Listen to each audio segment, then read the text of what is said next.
And we are live. Thank you very much for joining us for this Friday Lunch and Learn session. Let me remind you, this is part of an ongoing video Q&A series where we look at ways to take the hard work out of finding and using the best information expertise in finance. Our role at UMI is to help your businesses go further. So if you're joining us live or on replay, big thank you for your support. Today, my guest is also my colleague from our offices in Edinburgh, Thomas Broke, who is also the fund director for UMI Debt Fund in Scotland. So, but firstly, thank you very much for coming all the way. No, delighted to take part in today's webinar.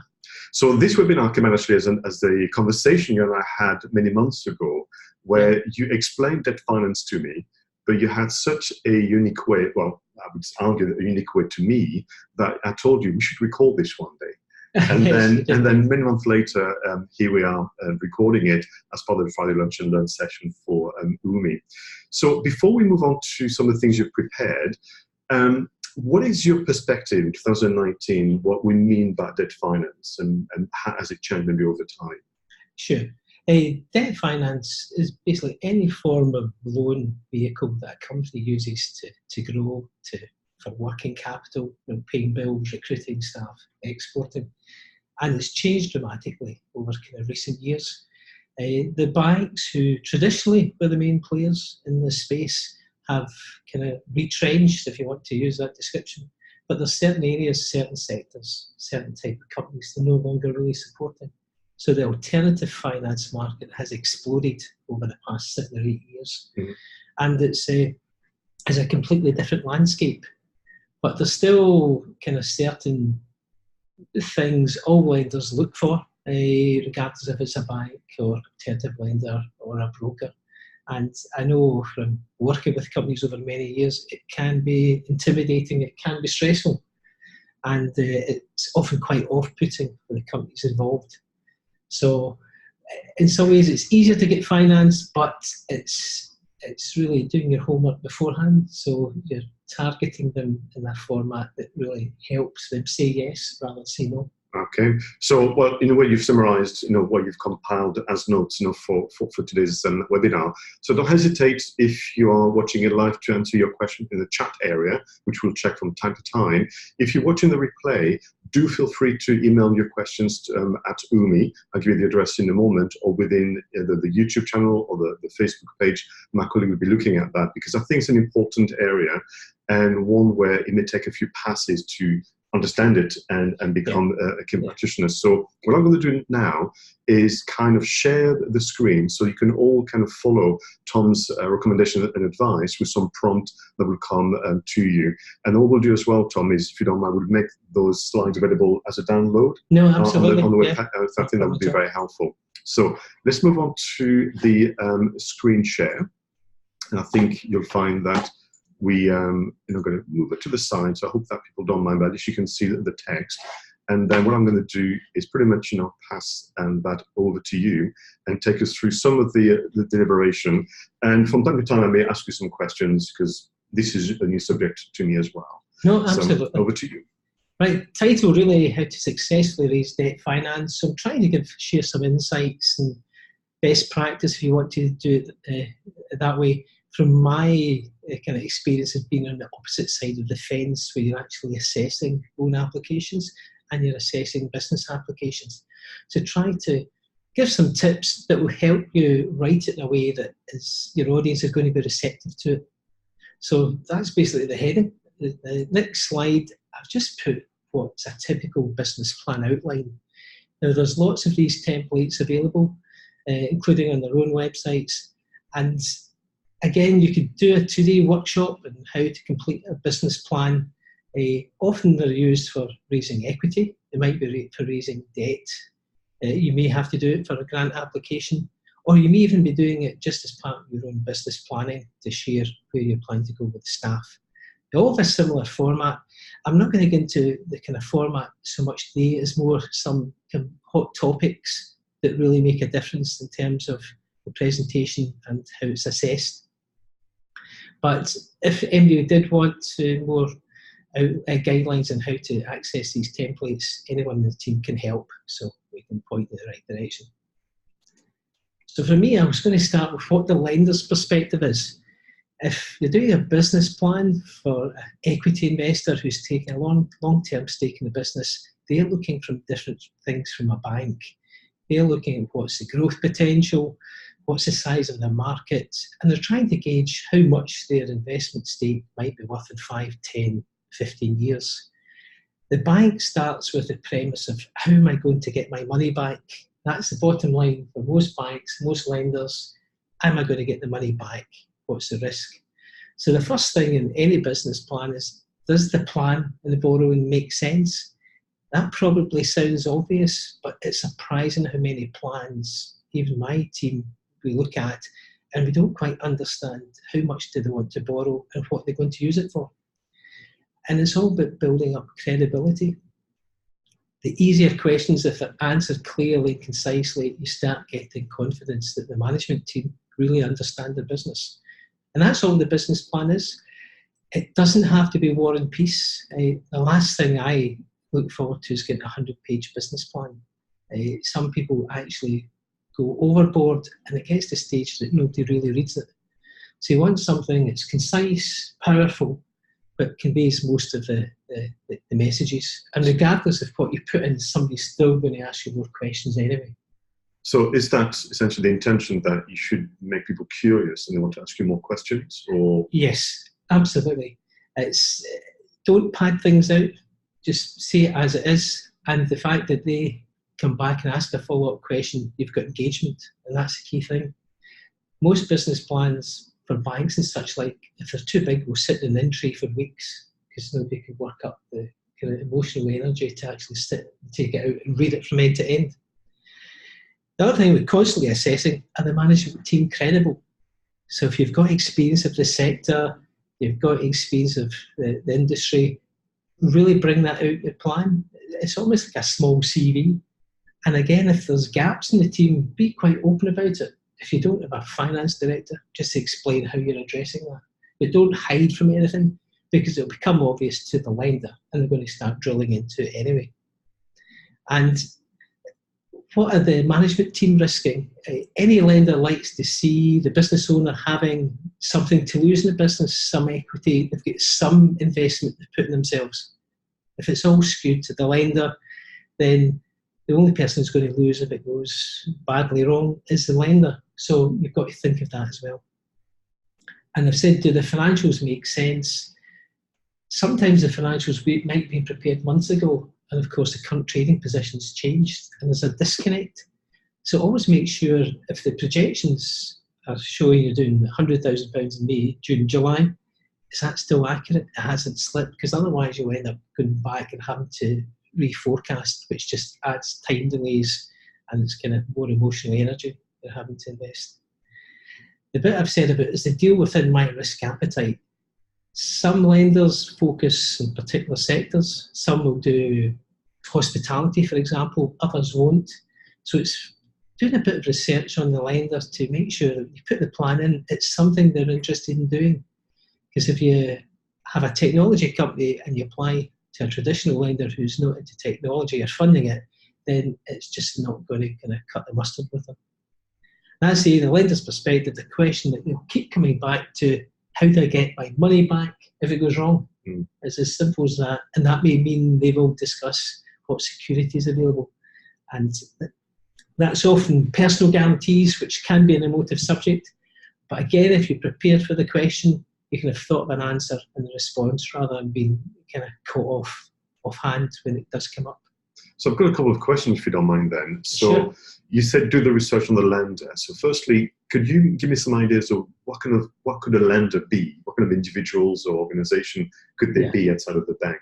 Are they philanthropists? Are they successful business owners themselves? Some may well be, but you'll find it will be more peer-to-peer lenders. Peer-to-peer, okay. For example, UMI Debt Finance Scotland. You've got a funding circle who are very active across the UK. And you can also apply to a commercial broker who will then decide on their panel of lenders which ones are most appropriate. In doing that, there's an extra fee because they're doing the legwork. But if you go into Shawbrook Bank, for example, it will tell you quite clearly what sectors they lend to. And if it doesn't mention a sector, it usually means they have no appetite for doing any kind of loans in that space. And when you talk about researching the lenders, I mean, are you talking simply going on Google, LinkedIn, and all the things I would do in a sales capacity? Yeah, absolutely. It's as superficial as that. You see what press releases they've had recently, what they've got on their website, and they're talking about here's hospitality deals. You know, it's a sector that they're going to engage with you on. But it just saves you putting out business plans to organisations where there's no intention of engaging, and you'll find you just waste a lot of time and energy trying to get someone to speak to you. Super, thank you very much. For me, it's about prepare the detail and the presentation of what you do in the business plan. And for me, just some hints and tips. The key thing is the purpose. What do you want the money for?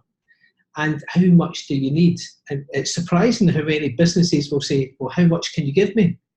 It's really about what does the business need. Start from that premise, identify it, build in a bit of kind of leeway for unexpected costs. But if you go looking for a kind of blank amount of what they'll pay, it won't work that way. You'll find you'll start going round in circles. If you've got existing borrowings as well, just declare them, what they are, what the term is, what the repayment is, are they up to date, what were they for? Because a lender will take other borrowings into account in terms of your ability to repay all the loans. So just be upfront. If you don't mention it, it will come out, because any organisation does its own diligence. That's usually when it does come out. And the contingency is just for, as I say, things slipping, unexpected costs, delays in revenues. So just so you've got enough cash flow borrowing that if there's a glitch, it doesn't cause a big problem. Another thing, just touching the revenues, for me, I will look and see, are they credible? By that, if you've got a seasonal business and you're forecasting just growth every month, well, right away, that looks odd. And sometimes accountants will just do it the straight line method. So does it reflect your business model? Projection-led is a kind of bit of jargon you hear from banks and lenders, and that means the business is early stage and all the forecasts are showing massive growth, but they don't have the historic track record that backs that up. And that's where they all get nervous, because projections are notoriously inaccurate, especially about the future. So just be careful. If you're forecasting 50% growth, you're going to have to justify it if all you've done in the past 3 years is 10% growth. There's a major jump, somebody will drill into that. Another key thing is, what's the assumptions around the forecast? Now, often it might be a financial advisor, your accountants put it together, which is good on one side, but the lender will still expect the business owner to understand how it's been built. And again, if you're asked during the kind of meeting with them, what's this based on, and you don't know, or you tend to just try and wing it, it quickly unravels. The key thing I'd say, if you don't know something, just admit it. Say, don't know the answer to that, let me get back to you. And what's the terms of the revenues? If you understand how your customers pay, if it's typically 90 days, but the forecasts are showing everyone's paid in 30 days, right away, it's an angle somebody's going to challenge and say, explain this to me. Key thing I'm always keen on when you're forecasting growth or showing projections, tell the lender what your forward order book is, what have you nailed down, because that's the bridge between where you are and where you want to be. And it adds a lot of credibility to what you're projecting, and it gives a lender comfort that, you know, these figures aren't plucked out of thin air. And scenarios, you may have heard of a kind of worst case scenario, break-even scenario. It's just saying, what happens if sales didn't reach the level we expected? What would that mean for cash flow for the business? A lender will do that themselves. They'll run their own model and say, if sales drop 30%, what happens to cash? But it's worth doing it yourself, so you know where the kind of the pinch points are in your business, what the kind of key variables are. And it just means that you're comfortable with the challenge that you understand and you've got an answer to. Financial projections, you always have to put some kind of forecast at maybe 1, 2, 3 years, depending on the lender. Understand how it's put together and spend some time on it. I think 70% of managers hate the financial side, but it's a necessary evil. It's how you keep score. So just immerse yourself in it, embrace it, and you'll find your discussion with the lender goes that much more smoothly. Again, if there's a slippage, understand if revenue slip or a contract delayed, what would that mean? How would you deal with it? Is there cost you could hold back? Is there expenditure you could delay? And again, it just all you're doing is building up credibility that you really understand your business. You've got your finger on the pulse of the cash flow, the financial side. And basically, throughout the discussion, the lender's doing diligence on the management team. So that's supporting that part. And the management accounts, I often say this is how you keep scoring the business in terms of how you're performing. Some management accounts are good, some are poor, some are always late. But the key thing is use it as a tool to explain how you're doing against your plan. Don't just if you do your plan, put it in a drawer once you've got the funding and forget about it. Compare and contrast where you are. If there's variances, why? Why are you behind the revenues? What are you doing about it? Is it going to catch up next month? But it gives you more control of the business, the cash flow, as well as giving comfort to the kind of any lender or investor. And risk and mitigants, just put some broad headings here, but a lender, particularly a bank, will really look at what can go wrong. And they'll do their own risk analysis. And this is an area I often find in business plans that people tend to skim over. They do the high-level risks. The economy might be downturn. There could be legislation that goes against us. But really think this out. Because if you think this out and then find an action that will mitigate it, you're putting your business in a far stronger position. The question I often ask customers or prospective borrowers is, what are you losing sleep over? Because that's the key risks that really are worrying them. And you tend to find that, yeah, that makes sense. And then by discussing it and mitigating it, the probability of happening drops. But I've seen every risk that can happen, mm-hmm. And some of them are obvious, some of them weren't. But all you're doing is avoiding the obvious landmines you could step on as a business owner. So just try to minimise the impact. You can use SWOT tools, strengths, weaknesses, opportunities, threats as a tool to capture that. And I often say, if you got somebody you know well in business, brainstorm it with them, get them to kind of challenge it. Just so when you go in there, you've got that piece of work that's robust and you're confident about it. In a way, that's what I was thinking, listening to you, this idea of this is so important, you should not try and do it on your own. So this image of someone locked away with a laptop trying to compile all this information, you should use a network, you should maybe contact universities to get some graduates to do some research for you, so that you kind of have a bit of a support system. Because if you try and author this kind of proposal stroke document on your own, you're going to miss things, or you're going to be quite drained by the end of it, I would imagine. Absolutely, you can get quite blinkered, and it can be a daunting exercise. For a lot of people, I think it's like, will it never end? Because this thing could go on forever. But you're right, there's lots of organisations out there who run courses on it, they run workshops, they run strategy sessions to help people do it. So absolutely spot on. Use the brain power of your team as well, use your other senior managers. But don't be alone in it, and I always say, kind of pick the brains of anyone that can add value to what you're doing. Use your network. I mean, I know that's what you and your team do a lot in Edinburgh, and this idea of creating almost community around your service, because once someone's done it once or twice, there's so much they can help somebody else with their own attempt.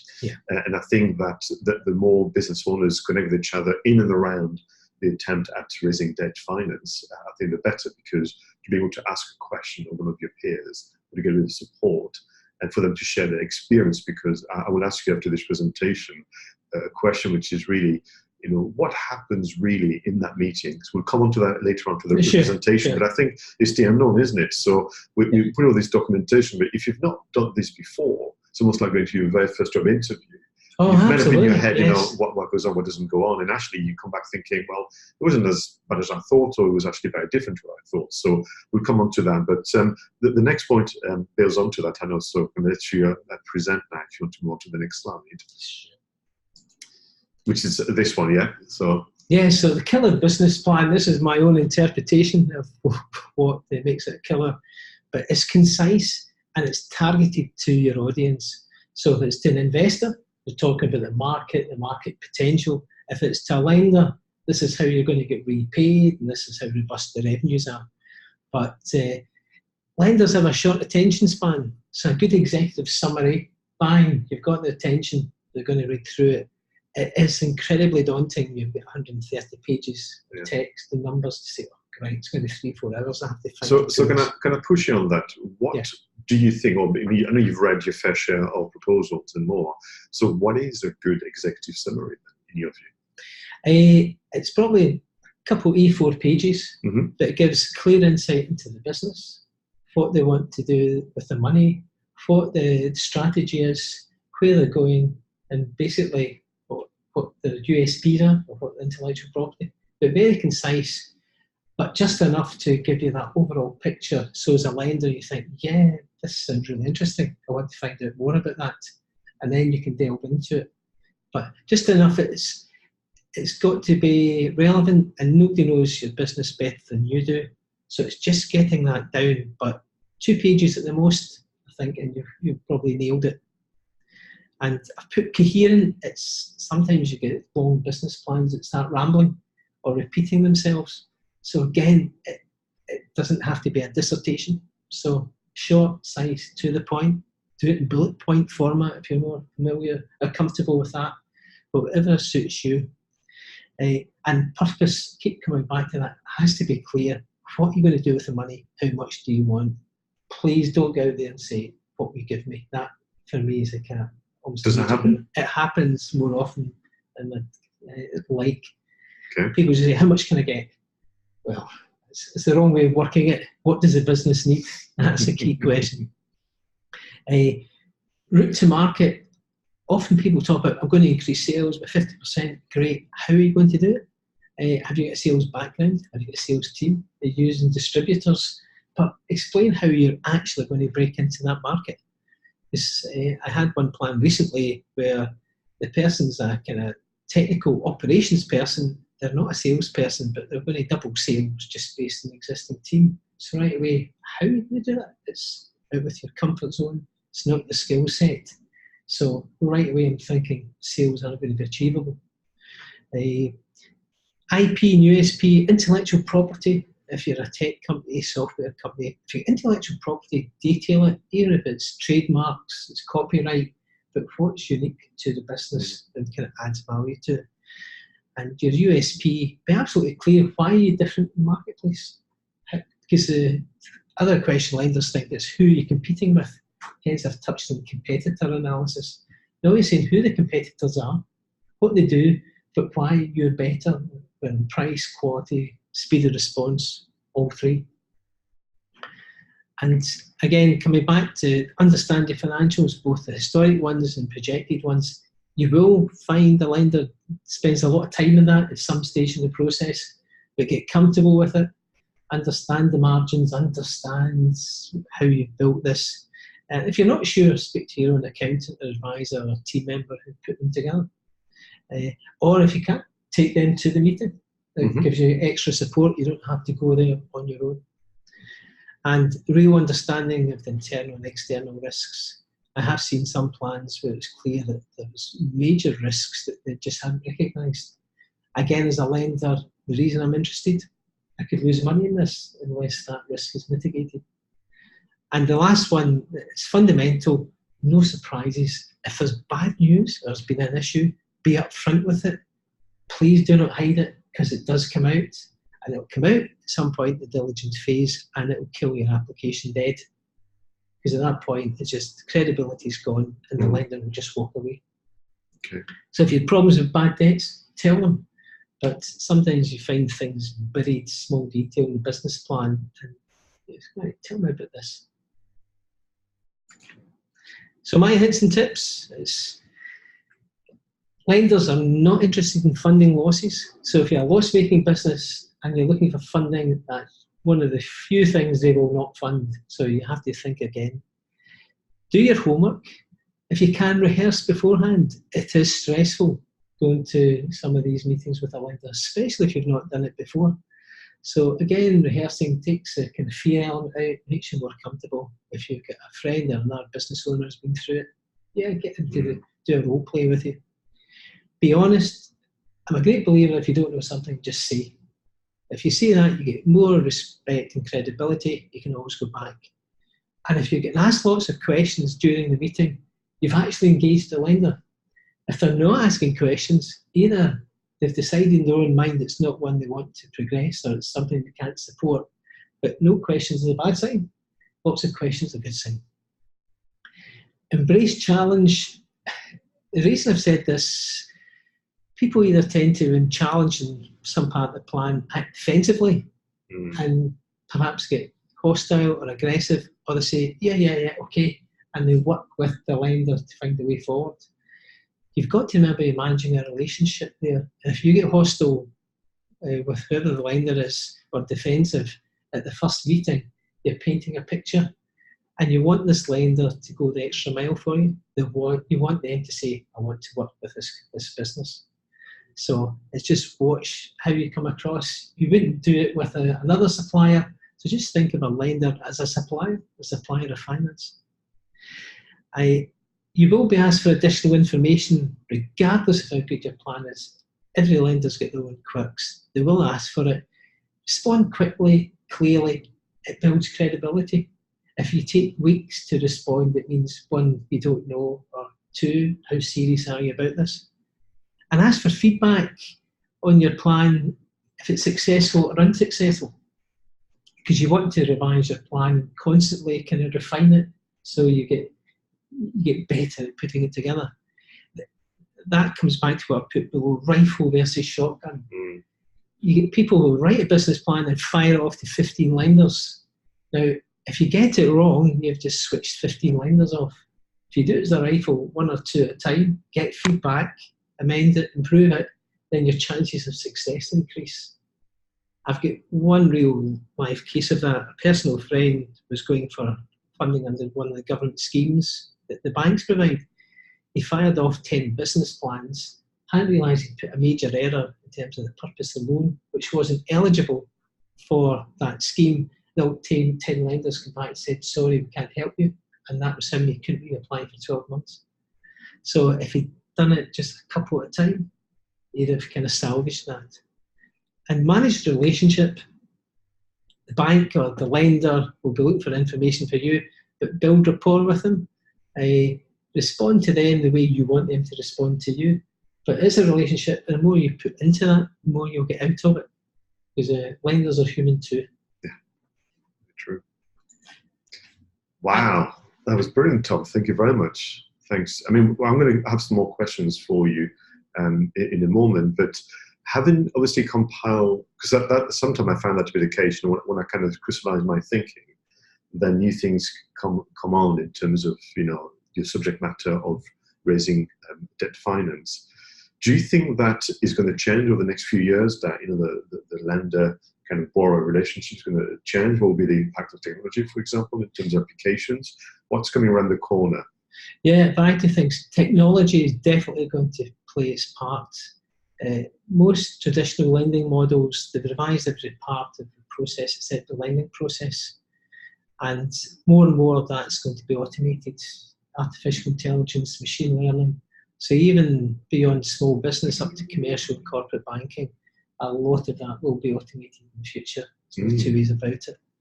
The other impact as well is potentially, in my view, Brexit, because if there's a big downturn in the economy, the traditional lenders, the banks, will kind of sit back and try and maintain their liquidity, maintain their capital. So we may find some sectors, kind of the borrowing appetite changes or reduces. So how do you keep track of that? Do you need to ask around? Do you need to talk to experts? Yes, ask around. If you've got other people in business, you will be looking for funding. What's their experience been? And there's usually find anecdotal stories in the press, companies that have been funded or companies that have been unsuccessful, but just keeping close to that, keeping aware of it. Okay, I'm just going to stop the screen sharing so that we're going to be back in full view, which which I hope will be okay with our friends and attendees and those who are watching in replay.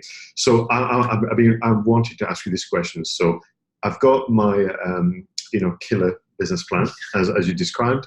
I'm assuming it's a document that is a PDF form, and you can email that, or you can submit through online platforms and so on. Yeah. And I've got my first meeting. So I've got this morning, feeling quite nervous, and I go into that meeting. So, I mean, typically, where do I go? Do I go to, forgive me, to the local pub? Do I go to a business center? Do I go to different type of premises? And who am I going to meet when I go there? Right. It will probably either be the lender's premise, or hopefully they will come to your office. So they're seeing your operation, meeting you in person. The good thing, if it's on your home turf, you're going to be more comfortable, you're going to be a bit more relaxed. But they also want to say, is this a genuine business? Yeah, what's it like? I used to say I'd pick up as much information from visiting a company as I would from the business plan. There's a hive of activity, people busy, phones ringing, there's a lot happening on the factory floor.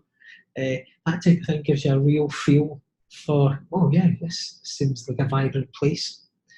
The format will usually be the lender saying, give me an overview of your strategy, and that's just to break the ice. It's a bit like an interview question. The person's talking about the business, they're animated, and they start to relax. And then they'll talk through the business plan. It's usually the executive summary in the first instance. Find out more about the business, what you're planning to do, what you're going to use the funds for. And then they'll start talking about the financials and delving into it. And you find that kind of more detail will come from that. Hopefully it shouldn't be more than about an hour and a half. Any more than that, I think everybody starts kind of losing concentration and kind of waning. You'll probably find the first meeting about an hour is pretty typical to get a feel for the business and get a broad understanding of it. And then if the lender's happy with that, they will take it to the next stage of things. So, and the next stage would be maybe on this occasion you go to their premises, or they bring some of their other partners to ask you further questions. That's She's right. going to go into more details, I suspect, with the Absolutely. meeting. And at that point, they'll really probably delve more into the risks and the financial side. The lenders almost by default spend more time looking at the financial aspects of it, the projections, anything else. But that's when they'll start asking more detailed questions. Can you give me details of your forward order book? Can you give me a typical contract so we can see what the break terms are? What's your churn rate with customers? So start to ask more detailed questions, because they're starting to work in their own internal credit application. So that's a good sign they're asking these questions, because if they thought it just wasn't viable, they bluntly wouldn't waste the time. Yeah. Now, I know you've done your fair share of, well, you've been on both sides of the fence, haven't you? I have indeed, yes. Don't be fooled by this youthful look. It started at a tender age. So, are you picked up almost like, there are some investment that seem to be working better than others. What I mean by that is more successful in terms of the request. Is it more around technology? Is it around, because I'm imagining that it has to be linked to building assets for the business. It can't be clearing debts, as you said, or covering salaries, I imagine. No. The easiest ones to fund is businesses that have got a track record of profitability, and they've been growing steadily for 5, 6, 7 years, and they have some traditional security that they can offer as part of the kind of loan package. Earlier stage businesses, that's more challenging, because somebody's having to take a view of the management team and the projections and say, yeah, is this credible? Is it worth taking the risk on this? Technology tends to be more challenging for traditional lenders, because they don't really understand intellectual property or how to value it in a distressed situation. So they tend to be more nervous about it. There are government schemes, the Enterprise Finance Guarantee Scheme, Enable Guarantee Scheme, and the British Business Bank. If you go on their website, they've got very good details of these schemes and which banks operate them. But it's also, be aware, some lenders will want personal guarantees. They want to know that you've got something to lose, and it gives them recourse in kind of worst case scenario.